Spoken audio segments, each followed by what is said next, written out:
je suis Stéphanie et aujourd'hui je vais vous présenter notre nouvelle œuvre du mois.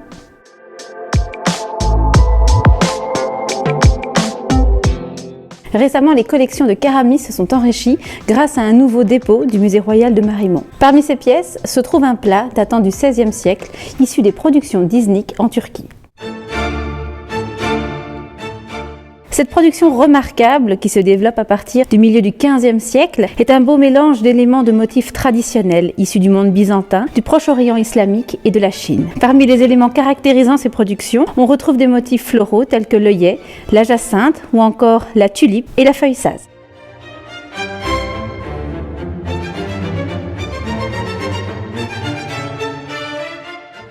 Les collections du Musée des Beaux-Arts et de la Céramique de Verviers, exposées actuellement à Keramis, possèdent également un très bel exemple de cette production ottomane.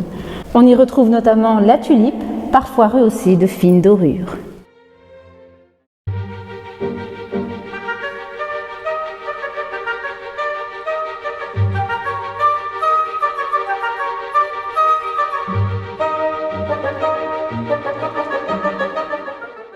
Les formes et les décors issus d'Iznik vont connaître un grand succès auprès des faïenceries européennes dans le courant du XIXe siècle. C'est notamment grâce à la riche collection d'August Salzmann, alors consul de France à Rhodes, que ce style va émerger en Europe. Ce dernier avait acquis plus de 530 céramiques d'Iznik qu'il confia ensuite au musée du Cluny. Cette riche collection va fortement influencer des faïenceries européennes, à l'instar de la manufacture Bock-Frères Keramis. Ces imitations et formes influencées porteront le nom de décor Rhodes et non d'Iznik, et ce, en rapport avec l'origine rhodienne des collections de Salzmann.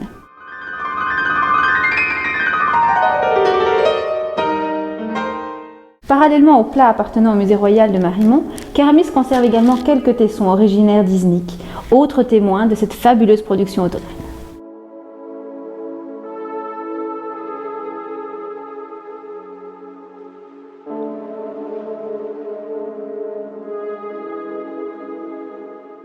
À l'occasion de l'exposition Orient Express, qui se tient actuellement au Train World à Schaerbeek jusqu'au 17 avril, 3 vases de style Iznik ayant été réalisés par la manufacture Bock-Frères Keramis sont actuellement exposés. Je vous propose de poursuivre notre voyage et d'aller à la rencontre de Geoffrey Scoof, commissaire de l'exposition Orient Express.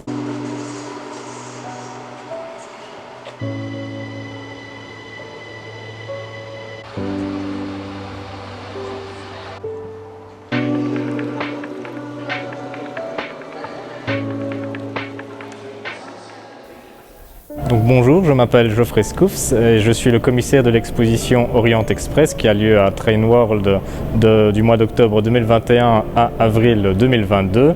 Et donc cette exposition tient place dans le cadre du festival Europalia, donc qui met en général tous les 2 ans un pays à l'honneur, mais cette fois-ci c'est la thématique du train qui a été choisie, notamment du fait qu'elle relie elle-même différents pays et donc différentes communautés. On a voulu mettre à l'honneur à Train World un train, l'un des plus célèbres et les plus fameux au monde, l'Orient Express, à travers différentes thématiques, que ce soit la thématique technologique, la thématique touristique, avec notamment la mise en exergue des 2 voitures qui sont exposées présentement.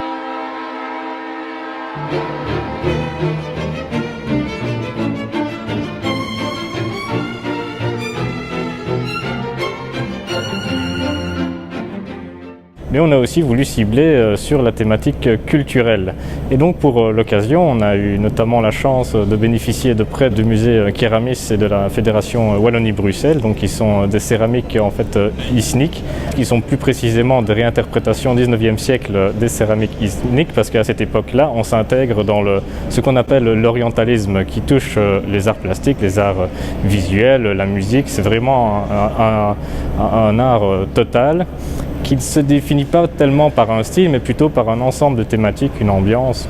Des thématiques en fait qui ont été imaginées, fantasmées par des peintres, des écrivains et autres artistes, et qui vont un peu propager une certaine culture de l'Orient, donc fantasmée, parce qu'il faut savoir que l'orientalisme et l'Orient, c'est une conception occidentale, une vision des Occidentaux sur l'Orient.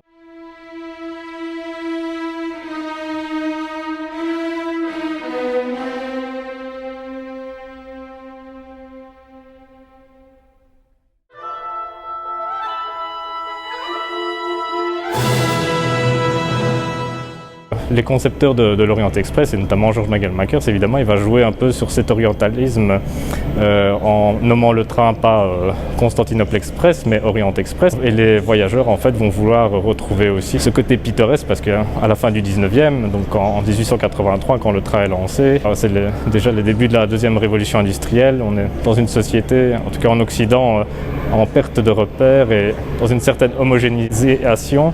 Et donc, les voyageurs vont un peu vouloir trouver ce côté pittoresque qui leur manque dans leur société occidentale.